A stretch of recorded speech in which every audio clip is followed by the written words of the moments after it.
Hi all, പ്രതീക്ഷകളോടെ പുതിയൊരു ദിവസത്തിലേക്ക് എല്ലാവർക്കും സ്വാഗതം. ഞാൻ ഇന്ന് ചെറിയൊരു ഡീക്ലട്ടറിങ് ആണ് ചെയ്യുന്നത്. എൻ്റെ റൂം ഒന്ന് ഡീക്ലട്ടർ ചെയ്തെടുക്കാമെന്ന് വെച്ചു. എന്നെ സംബന്ധിച്ച് എൻ്റെ മൈൻഡ് ശരിയല്ല, എനിക്ക് എന്തെങ്കിലും മനസ്സിൽ അത്ര സുഖമില്ലാതിരിക്കുന്ന ഒരവസ്ഥയാണെങ്കിൽ ഈ റൂമൊക്കെ ഒന്ന് ഡീക്ലട്ടർ ചെയ്യുമ്പം എനിക്ക് ശരിക്കും ഒരു തെറാപ്പി ഫീലാണ് കേട്ടോ. എല്ലാവർക്കും അങ്ങനെയാണോ എന്നറിയില്ല, പക്ഷെ ഒത്തിരി പേര് അങ്ങനെ പറയുന്നത് ഞാൻ കേട്ടിട്ടുണ്ട്. ഞാനിതിപ്പോൾ എനിക്ക് തോന്നുന്നൊരു 1.5 ആഴ്ച മുന്നേ ഞാനൊന്ന് വൃത്തിയാക്കിയതാണ്. അത് കാരണം അങ്ങനെ വലിയ അഴുക്കും ഒത്തിരി അങ്ങ് ഭയങ്കര കുഴഞ്ഞു മറിഞ്ഞ് കിടക്കുന്ന അവസ്ഥയൊന്നുമില്ല. പക്ഷെ കുറച്ച് സാധനങ്ങൾ അവിടെ ഇവിടെയും കിടക്കുന്നതെല്ലാം ഒന്നെടുത്ത് വൃത്തിയാക്കുക. ഞാനിപ്പോൾ കാണിച്ച മറ്റേ ബേൺ ഹീൽ ഓയിൻമെൻ്റാണ്. എനിക്ക് എപ്പോഴും കൈ പൊള്ളും കേട്ടോ കിച്ചണിൽ ജോലി ചെയ്യുമ്പം. അപ്പം അത് കാരണം ഒരു ഓയിൻമെൻറ്റ് ഞാൻ ഇവിടെ എൻ്റെ റൂമിനടുത്ത് തന്നെ വെച്ചേക്കുകയാണ്. ഇതിപ്പോൾ ഞാൻ കയ്യിൽ പിടിച്ചാട്ടോ ഷൂട്ട് ചെയ്യുന്നത്. അപ്പോൾ അതിൻ്റേതായിട്ടുള്ള കുറച്ചൊരു പ്രശ്നങ്ങളുണ്ട് വീഡിയോയ്ക്ക്, എനിക്കറിയാം. എൻ്റെ കയ്യിൽ ഉണ്ടായിരുന്ന സ്റ്റാൻഡ് അത് ഒരു സുഖമില്ല, അത് വെച്ചിട്ട് അത് ശരിയാവുന്നില്ല. അപ്പോൾ ഇനിയും പതുക്കെ അത് ശരിയാക്കാം നമുക്ക്. ഇതിപ്പം ഇവിടെ ഇരിക്കുന്നതെല്ലാം എൻ്റെ സപ്ലിമെൻറ്റ്സ് ഒക്കെയാണ്. ഇതൊക്കെ ഞാൻ എല്ലാവർക്കും നമ്മൾ മെഡിസിൻ എടുത്തു കൊടുക്കും കറക്റ്റായിട്ട്. പക്ഷേ എന്നെ സംബന്ധിച്ച് ഞാൻ പലപ്പോഴും എൻ്റെ മെഡിസിൻ കഴിക്കാൻ ഞാൻ മറന്നു പോകും. അപ്പോൾ അത് കാരണം ഞാൻ എൻ്റെ സപ്ലിമെൻറ്റ്സ് ഒക്കെ ഇവിടെ അടുത്ത് തന്നെ വെച്ചിട്ടുണ്ട്. ഇപ്പോൾ ഇതിൽ വിറ്റാമിൻ ഡിയുടെ ഉണ്ട്, omega-3 ഉണ്ട്, പിന്നെ മാഗ്നീഷ്യത്തിൻ്റെ കുറച്ച് ഗമ്മീസ് ഉണ്ട്. വിറ്റാമിൻ D3 എനിക്ക് ആക്ച്വലി എനിക്ക് മന്ത്ലി വൺസ് കഴിക്കണം എന്നും പറഞ്ഞ് എനിക്ക് ഡോക്ടർ പ്രിസ്ക്രൈബ് ചെയ്തതാണ്. കാരണം റുമാറ്റോയ്ഡ് ആർത്രൈറ്റിസ് ഉള്ളതുകൊണ്ട് എനിക്ക് എപ്പോഴും വിറ്റാമിൻ ഡിയുടെ ലെവൽ ഒത്തിരി ലോ ആണ്. അപ്പം മന്ത്ലി വൺസ് കഴിച്ചാൽ മതി എന്ന് പറഞ്ഞത് അന്ന് കഴിഞ്ഞ ഒരു മാസം മുന്നേ തൊട്ട് തന്നെ ഭയങ്കര ബോഡി പെയിനൊക്കെ ആയിട്ട് ബ്ലഡ് ടെസ്റ്റ് ചെയ്തപ്പം വിറ്റാമിൻ ഡി നന്നേ കുറഞ്ഞിട്ടുണ്ടായിരുന്നു. അപ്പോൾ അത് കാരണം വീണ്ടും ഡോക്ടർ വീക്ക്ലി വൺസ് കഴിക്കാൻ പറഞ്ഞു. അങ്ങനെ ഇപ്പം കഴിച്ച് ഇപ്പം ലാസ്റ്റ് നോക്കിയപ്പം അത് ബ്ലഡ് ലെവലിൽ വിറ്റാമിൻ ഡി ഒക്കെ നോർമലായിട്ടുണ്ട്. അപ്പം ആ കഴിഞ്ഞ കവറായിരുന്നു അത് ഞാൻ കളഞ്ഞിട്ടില്ലായിരുന്നു, അത് അവിടെ ഇരിക്കുന്നു. പിന്നെ omega-3 ഉണ്ട്, മാഗ്നീഷ്യം ഗമ്മീസ് ഉണ്ട്. മാഗ്നീഷ്യം എനിക്ക് കഴിച്ചു തുടങ്ങിയപ്പോൾ എന്നെ ശരിക്കും ബോഡി പെയിന് ഒരു പരിധി വരെ ഒരു ആശ്വാസമുണ്ട് കേട്ടോ. ഞാൻ ഈ റുമാറ്റോയിഡിൻ്റെ ഇതായിട്ട് ഡോക്ടറെ കാണാൻ പോയപ്പം എനിക്ക് ഇടയ്ക്ക് ഇതുകൊണ്ട് തന്നെ ഞാൻ പെയിൻ കില്ലേഴ്സ് നന്നായിട്ട് കഴിച്ചിട്ട് കുറച്ച് ലിവർ ടോക്സിസിറ്റി ഒക്കെ ഉണ്ടായിരുന്നു. അപ്പോൾ അതിന് ഒരു ഹെപ്പറ്റോളജിസ്റ്റിനെ കാണാൻ പോയി. അപ്പോൾ ഡോക്ടർ മെഡിസിനൊക്കെ പ്രിസ്ക്രൈബ് ചെയ്തു. അപ്പോൾ അതിൽ ഡോക്ടർ എന്നോട് പറഞ്ഞിരുന്നു ജസ്റ്റ് ജിമ്മിലൊന്ന് ജോയിൻ ചെയ്യാൻ പറഞ്ഞു. ഒരു തൽക്കാലത്തേക്ക് ഒരു PTA വെച്ചിട്ട് ജിമ്മിൽ ജോയിൻ ചെയ്ത് പതുക്കെ വർക്കൗട്ട് ചെയ്ത് തുടങ്ങുക. അപ്പോൾ നിങ്ങൾക്ക് ഒത്തിരി ഡിഫറൻസ് വരും. കാരണം ജോയിൻസ് ഒക്കെ ഒന്ന് ഇളകുകയൊക്കെ ചെയ്യുമ്പം ആ ഒരു എന്താ പറയുക, നമുക്ക് കുറച്ചുകൂടി ഒരു ഫ്രീ മൂവ് ആവാൻ പറ്റുന്ന പോലെ കുറച്ചുകൂടെ നിങ്ങളുടെ അസുഖത്തിനൊരു സമാധാനം കിട്ടുമെന്ന് എന്നോട് എൻ്റെ ഒരു ഹെപ്പറ്റോളജിസ്റ്റ് പറഞ്ഞു. അങ്ങനെ പിന്നെ ഞാൻ എൻ്റെ റുമാറ്റോളജിസ്റ്റ് ഡോക്ടറോട് ചോദിച്ചപ്പം ഡോക്ടറും പറഞ്ഞു ഓക്കെ പൊക്കോ, പക്ഷേങ്കിൽ ഇയാൾക്ക് ഇങ്ങനൊരു കണ്ടീഷൻ ഉണ്ടോയെന്നുള്ളത് സ്പെസിഫിക്കലി ജിമ്മിൽ പറയണം.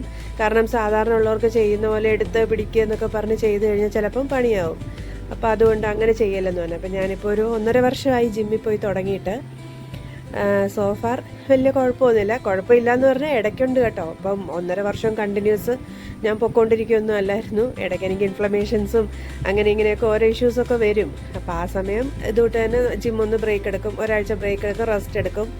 അപ്പം അങ്ങനെയൊക്കെ ചെയ്യുന്നത്. ഞാനിപ്പം മാഗ്നീഷ്യം ഗമ്മീസിൻ്റെ പാക്കറ്റ് കാണിച്ചായിരുന്നില്ല, അത് ബി ബോഡി വൈസിൻ്റെയാണ് മാഗ്നീഷ്യം ഗമ്മീസ്. 2 പാക്കറ്റ് ഓൾറെഡി ഞാൻ എടുത്തിപ്പോൾ 3ാമത്തെ പാക്കറ്റ് ഇനിയും തുറക്കാനിരിക്കുന്നു. അത് നല്ലതാണ് കേട്ടോ ഗമ്മീസ്, എനിക്കത് ഇഷ്ടമാണ്. അപ്പം പ്രത്യേകിച്ച് ഈ ജിമ്മിലൊക്കെ പോയിട്ട് വരുമ്പോൾ നമുക്ക് ഭയങ്കര ബോഡി പെയിനൊക്കെ ആയിരിക്കുമല്ലോ. അപ്പം അങ്ങനെ ഈ മാഗ്നീഷ്യം എടുത്തു തുടങ്ങിയ പിന്നെ നല്ലൊരാശ്വാസമുണ്ട്. രാത്രിയിലാണ് എടുക്കുന്നത്. അത് എടുത്തു കഴിഞ്ഞ് രാത്രിയിൽ ഉറക്കവും കുറച്ചൊരു നന്നായിട്ട് കിട്ടുന്നുണ്ട്.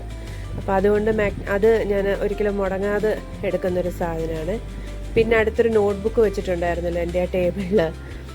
ഈ നോട്ട്ബുക്ക് എന്ന് പറയുന്നത് ഞാൻ ജസ്റ്റ് അഫർമേഷൻസ് എഴുതി വെക്കാൻ വേണ്ടിയിട്ട് ഉപയോഗിക്കുന്നത്. അതുകൊണ്ടാണ് അതെൻ്റെ സൈഡ് ടേബിളിൽ വെച്ചിരിക്കുന്നത്. അതിപ്പോൾ റീസെൻ്റ്ലി തുടങ്ങിയ ഒരു പരിപാടിയാണ് കേട്ടോ, അഫർമേഷൻ എഴുതുക എന്നുള്ളത്. പിന്നെ ഞാൻ എൻ്റെ ഫസ്റ്റ് വീഡിയോയിൽ പറഞ്ഞിരുന്നു ഞാൻ എൻ്റെ റൊമാറ്റിക് ജേണി ഷെയർ ചെയ്യാൻ വേണ്ടിയിട്ടാണെന്ന്. അപ്പം അതിൽ ഞാൻ പറഞ്ഞിരുന്നു എനിക്ക് 15 വർഷമായിട്ട് ഞാൻ ഇത് സഫർ ചെയ്യുന്ന ഒരാളാണെന്ന്. അപ്പം ശരിക്കും പറഞ്ഞാൽ 15 വർഷം മുന്നെയാണ് എൻ്റെ ഈ റുമാറ്റോയിഡ് എന്ന് പറഞ്ഞൊരു കണ്ടീഷൻ എനിക്ക് സ്റ്റാർട്ട് ചെയ്തത് എന്ന് വിശ്വസിക്കുന്നു. കാരണം നമ്മൾ ശ്രദ്ധിക്കാൻ തുടങ്ങിയത് അപ്പം തൊട്ടാണ്. ഇപ്പം ഇളയ മോന് ഒരു 8 മാസമൊക്കെ ആയപ്പം, അതായത് മോൻ്റെ ഞങ്ങൾ സലാലയായിരുന്നു കേട്ടോ, ഒമാനിൽ സലാലയായിരുന്നു. ഹസ്ബൻഡ് അവിടെ ഫാർമസിസ്റ്റാണ്.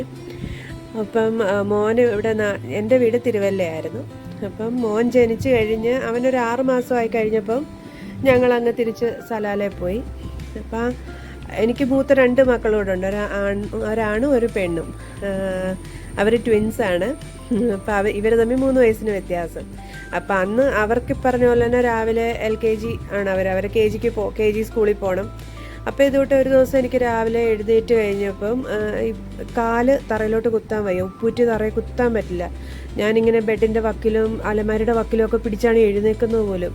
എഴുന്നേറ്റിട്ട് ഇങ്ങനെ എത്തിക്കുത്തി നടക്കും, കാരണം ഉപ്പൂറ്റി തറയിലേക്ക് വെക്കാൻ പറ്റില്ല, അതുപോലെ പെയിനാണ്. ഇപ്പോൾ ദാ കുറച്ച് ദിവസമായിട്ട് വീണ്ടും അങ്ങനെ ഒരു പെയിൻ സ്റ്റാർട്ട് ചെയ്തിട്ടുണ്ട്, എന്താണെന്ന് അറിയില്ല. അപ്പം എനിക്ക് ഈ ഗമ്മീസ് വാങ്ങിച്ചപ്പോൾ ഇപ്രാവശ്യം ഒരു മാഗ്നീഷ്യത്തിൻ്റെ ലോഷൻ ഫ്രീ കിട്ടിയിട്ടുണ്ട്. അപ്പോൾ അത് അപ്ലൈ ചെയ്യുമ്പോൾ കുറേ വ്യത്യാസം വരുന്നൊക്കെ പറഞ്ഞ് ജസ്റ്റ് ചെയ്ത് നോക്കുന്നുണ്ട്. ഇതുവരെ എനിക്കങ്ങനെ പ്രകടമായിട്ടൊരു റിസൾട്ടൊന്നും വന്നിട്ടില്ല, വരുമ്പോൾ ഞാൻ പറയാതെ. അപ്പോൾ പറഞ്ഞു വന്നത്, അങ്ങനെ എത്തിക്കുത്തി നടന്ന് ഭയങ്കര പാടായിരുന്നു. അപ്പോൾ ചില ദിവസമായിട്ട് രാവിലെ എഴുന്നേൽക്കുമ്പോൾ നിൽക്കാൻ പറ്റില്ല. അപ്പോൾ ആ സമയം KG ഇല്ലെന്ന് വെച്ചിട്ട് പിള്ളേരെ സ്കൂളിൽ വിടില്ല എനിക്ക് എഴുന്നേൽക്കാൻ പറ്റാത്ത ഒരവസ്ഥ വരുമ്പോൾ. അങ്ങനെ പിന്നെ അത് കുറച്ച് പെയിൻ കില്ലേഴ്സൊക്കെ കഴിച്ച് ആ പെയിൻ പിന്നെ അങ്ങ് മാറി.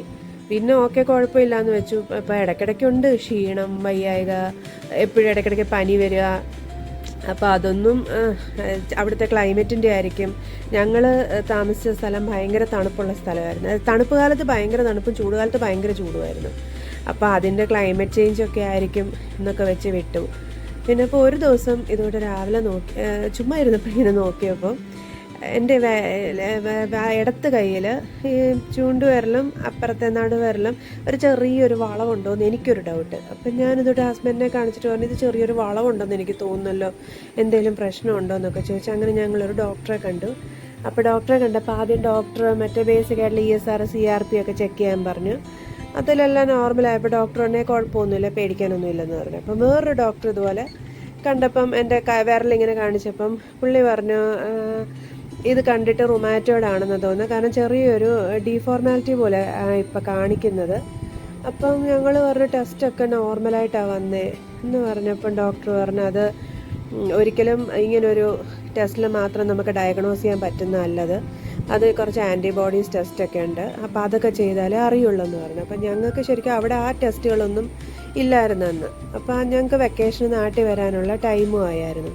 അപ്പം നാട്ടിൽ വന്നു കഴിഞ്ഞപ്പം ഇവിടെ എറണാകുളത്ത് ഷേണോയ്സ് ക്ലിനിക് ഉണ്ടല്ലോ, ഡോക്ടർ പത്മനാഭ ഷേണോയ്, ഫേമസ് റിമാറ്റോളജിസ്റ്റാണ്. അപ്പം നമ്മളവിടെ അപ്പോയിൻമെൻ്റ് എടുത്ത് അവിടെ പോയി കുറേ നേരം നിന്ന് അവസാനം ടെസ്റ്റുകളെല്ലാം ചെയ്ത് കണ്ടു കഴിഞ്ഞ് അപ്പോൾ ഡോക്ടർ പറഞ്ഞു ആൻറ്റിബോഡീസ് പോസിറ്റീവാണ്, നിങ്ങൾക്ക് റുമാറ്റോയ്ഡ് ആർത്രൈറ്റിസ് ആണ്. അപ്പോൾ എനിക്കെന്ന് പറഞ്ഞാൽ സ്ഥിരമായിട്ട് ഒരിടത്ത് പെയിൻ അല്ലായിരുന്നു. എനിക്കിങ്ങനെ ഒരു ദിവസം കയ്യിലാണ്, വേറൊരു ദിവസം കയ്യിൽ, വേറൊരു ദിവസം കൈയുടെ വിരലിൽ, വേറൊരു ദിവസം കാലിൻ്റെ വിരലിൽ, അങ്ങനെ മാറി മാറി പെയിനാണ്. അപ്പോൾ അങ്ങനെ ഡോക്ടറോട് പറഞ്ഞപ്പം ഡോക്ടർ പറഞ്ഞു, ഇത് പാലിൻഡ്രോമിക് റുമാറ്റിസം എന്ന് പറഞ്ഞ കണ്ടീഷനാണ്, അതായത് സ്ഥിരമായിട്ട് ഒരിടത്ത് പെയിൻ ഇല്ലാത്തത്. അപ്പോൾ ഇത് പാലിൻഡ്രോമിക് റുമാറ്റിസം എന്നാണ് പേര് എന്നൊക്കെ പറഞ്ഞ് കുറച്ച് നമുക്കൊരു ചെറിയൊരു അവയർനെസ്സൊക്കെ തന്ന് മെഡിസിനും ഒക്കെ തന്നു വിട്ടു. അപ്പോൾ HCQ ആയിരുന്നു എനിക്ക് തന്ന മെഡിസിന്. അപ്പം ഞങ്ങൾ തിരിച്ച് പോകാനുള്ള സമയമായിരുന്നു ആ ടൈം. അപ്പം ഡോക്ടർ പറഞ്ഞു കുഴപ്പമില്ല, അവിടെ ചെന്നിട്ട് മെഡിസിൻ പൊട്ടിച്ചാൽ മതി, ഇപ്പം എല്ലാം പാക്ക് ചെയ്ത് വെച്ചിരിക്കുകയല്ലേ. എന്നിട്ട് ഡോക്ടറുടെ നമ്പറും തന്നു, ഇൻ കേസ് എന്തെങ്കിലും ആവശ്യമുണ്ടെങ്കിൽ വിളിച്ചോളൂ എന്നും പറഞ്ഞു. അപ്പം അങ്ങനെ തിരിച്ച് അവിടെ ചെന്നു. അവിടെ ചെന്ന് കഴിഞ്ഞ് മെഡിസിൻ കഴിച്ചു തുടങ്ങി 2 ദിവസം കഴിഞ്ഞപ്പോഴത്തേന് എനിക്ക് ശരീരം മുഴുവൻ ചെറിയ ചൊറിച്ചിൽ പോലെയും ഒക്കെ തോന്നി. അപ്പോൾ അലർജി ആണെന്നൊരു ഡൗട്ട് തോന്നി. നേരെ ഡോക്ടറെ വിളിച്ചു. അപ്പോൾ ഡോക്ടർ പറഞ്ഞു ഓക്കെ, അത് മെഡിസിൻ. അപ്പം വേറെ 2 മെഡിസിൻ ഉണ്ടായിരുന്നു, ഒരെണ്ണം HCQ, ഒന്ന് വേറൊന്നും, അതേതായിരുന്നു ഞാൻ ഓർക്കുന്നില്ല കേട്ടോ. അപ്പോൾ HCQ നിർത്തിയിട്ട് മറ്റേ മെഡിസിൻ മാത്രം കഴിച്ചു നോക്കാൻ പറഞ്ഞു. പക്ഷെ അത് കഴിച്ചിട്ടും എനിക്ക് എന്തൊക്കെയോ പ്രശ്നങ്ങളുണ്ടായിരുന്നു. അപ്പോൾ അങ്ങനെ ഡോക്ടറെ വിളിച്ചപ്പോൾ ഡോക്ടർ പറഞ്ഞു ഓക്കെ, എന്നാൽ വേണ്ട, 2 നിർത്തിയേക്ക്, വേറെ ഏതെങ്കിലും മെഡിസിൻസ് നമുക്ക് നോക്കാം, അപ്പം ഇനി നാട്ടിൽ വരുമ്പം വീണ്ടും വാ എന്ന് പറഞ്ഞു. അപ്പം ഞങ്ങൾ അവിടെ ഏതെങ്കിലും ഡോക്ടറെ കാണിക്കാൻ പറഞ്ഞു. അപ്പോൾ അവിടെ നിന്ന് പറഞ്ഞാൽ റുമാറ്റോളജിസ്റ്റ് ഒന്നുമില്ല, റുമാറ്റോളജിസ്റ്റ് ഭയങ്കര നമുക്ക് വളരെ കുറവല്ലേ നമുക്ക് ഡോക്ടേഴ്സ്. അങ്ങനെ പിന്നെ ആ മെഡിസിൻ നിർത്തി കഴിഞ്ഞ് പിന്നെ നല്ല പെയിനുകളും കാര്യങ്ങളും ഒക്കെ ഉണ്ടായിരുന്നു. അപ്പം പറഞ്ഞോട്ട് പെയിൻ കില്ലേഴ്സിനെ ഡിപ്പെൻഡ് ചെയ്യും. അങ്ങനെ പ്രശ്നങ്ങളായിരുന്നു. ഇതിപ്പോൾ അതേ ഞാനെല്ലാം ക്ലീനൊക്കെ ചെയ്ത് കഴിഞ്ഞു. ഇത് ഞാൻ എൻ്റെ ഈ പേഴ്സ് ബാഗ് ഒക്കെ ഞാൻ ഇങ്ങനെ ഒരു ബോക്സിലാണ് കേട്ടോ അടുക്കി വെക്കുന്നത്. അതാകുമ്പം വൃത്തിയായിട്ട് അങ്ങ് ഇരുന്നോളും. അല്ലേ ഇതിപ്പോൾ അവിടെ ഇവിടെയൊക്കെ തൂക്കിയും പിടിച്ചൊക്കെ ഇടണ്ടേ. അപ്പോൾ ഇതാകുമ്പോൾ എളുപ്പമുണ്ടല്ലോ എന്ന് വെച്ച് ഞാൻ ഇങ്ങനെ അങ്ങ് വെക്കുന്ന കേട്ടോ. അപ്പോൾ ഞാൻ ഇവിടെ എല്ലാം ഇത് ഞാൻ കാണിച്ചില്ല, കാരണം ഞാൻ പറഞ്ഞില്ലേ ആ മൊബൈൽ കൈ പിടിച്ചിട്ടാണ് ചെയ്യുന്നത്. അപ്പോൾ എനിക്ക് അവിടെ ചെയ്തപ്പോൾ അത് പിടിച്ച് ചെയ്യാൻ ഭയങ്കര ബുദ്ധിമുട്ട്. പിന്നെ ഇവിടെ എല്ലാം ഒന്ന് തറയിലെല്ലാം വലിച്ചു വാരിയിട്ടെല്ലാം ഒന്ന് ക്ലീൻ ചെയ്യുക. ഞാൻ ഈർക്കിലിച്ചൂലാണ് യൂസ് ചെയ്യുന്നത്, കാരണം ഇതാ കുറച്ചുകൂടെ ഈസി, പെട്ടെന്ന് നമുക്ക് വൃത്തിയാക്കി കഴിയാൻ പറ്റും. ഇതിട്ട് ചെയ്യുമ്പം അതിനറ്റം അങ്ങനെ കൂർത്തിട്ടൊന്നുമല്ല, നമ്മൾ നല്ല സോഫ്റ്റായിട്ടായിരിക്കുന്നത്. അപ്പോൾ അത് കാരണം പോറലൊന്നും വീഴുന്നൊന്നുമില്ല. നമുക്ക് എളുപ്പം തൂത്ത് ആക്കുകയും ചെയ്യാം, വൃത്തിയാവുകയും ചെയ്യും. പൊടിയെല്ലാം നന്നായിട്ട് പോകുന്നുണ്ട്. അപ്പോൾ എനിക്ക് പുൽച്ചൂലിനെക്കാട്ടിലും ഇപ്പം എനിക്ക് ഇഷ്ടം തോന്നുന്നു ഇതാ. അപ്പോൾ ഇതിട്ടാണ് ഞാൻ ചെയ്യുന്നത്. ബ്രഷ് ഉണ്ടായിരുന്നു, പക്ഷെ എനിക്ക് ബ്രഷ് ഇട്ട് അത്ര വശം പോരാ ചെയ്യാൻ. അപ്പം അങ്ങനെ ഇനിയിപ്പം മോള് പോകാൻ റെഡിയായിട്ട് നിൽക്കുക. അപ്പോൾ അവൾക്ക് ഇനിയിപ്പം ഫുഡ് കൊടുക്കാൻ വേണ്ടി വിളിക്കുന്നുണ്ട്. അപ്പം ഞാൻ അങ്ങോട്ട് പോയിട്ട് ഇനി അതെല്ലാം എടുത്ത് കൊടുക്കണം. അപ്പം അതാ ഓരോ ദിവസം രാവിലെ എഴുന്നേൽക്കുമ്പോഴും ചെറിയ ചെറിയ വേദനകളും പ്രശ്നങ്ങളും ഒക്കെ ഉണ്ടെങ്കിലും ആ വേദനകളൊന്നും ഒരിക്കലും തളർത്തി നമ്മളെ ഒരിടത്ത് കിടത്താൻ സമ്മതിക്കാറില്ല. ഇങ്ങനെ എന്തെങ്കിലുമൊക്കെ പറ്റുന്ന പോലെ എന്തെങ്കിലുമൊക്കെ ജോലികൾ ചെയ്യും. തീരെ പറ്റിയില്ലെങ്കിൽ ഇരിക്കും കേട്ടോ. തീരെ പറ്റിയില്ലെങ്കിൽ ഇല്ല ഞാൻ ചെയ്തേ അടങ്ങുമെന്ന് വാശിയൊന്നും എനിക്കില്ല. അപ്പം ഞാൻ വയ്യാത്ത പോലെ തന്നെ അവിടെ ഇരിക്കും. പക്ഷേ ആവുമെങ്കിൽ ചെറിയ ചെറിയ വേദനകളൊക്കെ ഉള്ളെങ്കിൽ ഇങ്ങനെ എന്തെങ്കിലുമൊക്കെ ചെയ്ത് വീടൊക്കെ ഒന്ന് ചെറിയ രീതിയിലൊക്കെ ഒന്ന് വൃത്തിയാക്കി, പിന്നെ മക്കൾക്ക് ഫുഡ് ഉണ്ടാക്കണമല്ലോ, അത് പിന്നെ ചെയ്തേ പറ്റത്തുള്ളല്ലോ. അപ്പോൾ അതുമൊക്കെ ഉണ്ടാക്കി അങ്ങനെ നമ്മൾ ഒരു വേദന, പ്രത്യേകിച്ചും ഈ റൊമാറ്റോയിഡിൻ്റെ പെയിന് അത് അനുഭവിക്കുന്നവർക്കറിയാം സഹിക്കാൻ പറ്റാത്തൊരു പെയിനാണെന്നുള്ളത്. പക്ഷെ ആ പെയിൻ ഒരിക്കലും നമ്മളെ കീഴ്പ്പെടുത്താൻ സമ്മതിക്കരുത് എന്നാണ് ഇപ്പം ഇത്രയും വർഷങ്ങളായിട്ട് എനിക്ക് തോന്നുന്നത്. ആദ്യം ഞാൻ ഇങ്ങനെയൊന്നും അല്ലായിരുന്നു കേട്ടോ. അത് ഞാൻ പിന്നെ അടുത്ത വീഡിയോയിൽ പറയാവേ. അത് വലിയ കഥയാണ്, കുറേ ഉണ്ട് പറയാൻ. അപ്പം ഇപ്പോഴെന്ന് പറഞ്ഞാൽ ഇപ്പം ഇത് കുറേ ഇതിൽ നിന്ന് ഞാൻ പഠിച്ചതാണ്. നമ്മളെ അതൊന്നും കീഴ്പ്പെടുത്താൻ സമ്മതിക്കരുത്. നമ്മളെ ഹാപ്പി ആയിട്ട് നമ്മൾ ഒരു റിബൽ മെൻറ്റാലിറ്റി നമ്മുടെ രോഗത്തോട് കാണിക്കണം എന്ന് എനിക്ക് ചില സമയം തോന്നാറുണ്ട്. വേദന വരുമ്പോഴും ഇല്ല ഞാൻ കീഴ്പ്പെടുകയില്ല, ഞാൻ കീഴടങ്ങുകയല്ല ഈ വേദനയ്ക്ക് എന്നുള്ള ഒരു രീതിയിൽ നിന്നാൽ കുറേ നല്ലതാണെന്ന് തോന്നിയിട്ടുണ്ട് കേട്ടോ. അപ്പം വീണ്ടും അടുത്ത വീഡിയോയിൽ കാണാം. കൂടുതൽ വിവരങ്ങൾ എല്ലാവരും ഒന്ന് ലൈക്ക് ചെയ്യണം, ഷെയർ ചെയ്യണം, സബ്സ്ക്രൈബ് ചെയ്യണം. അടുത്ത വീഡിയോയിൽ ഞാൻ വീണ്ടും വരാമേ. ബാക്കി കാര്യങ്ങളൊക്കെ നമുക്ക് അപ്പം സംസാരിക്കാം. അപ്പോൾ എല്ലാവർക്കും ഒരു ശുഭദിനം ആശംസിക്കുന്നു.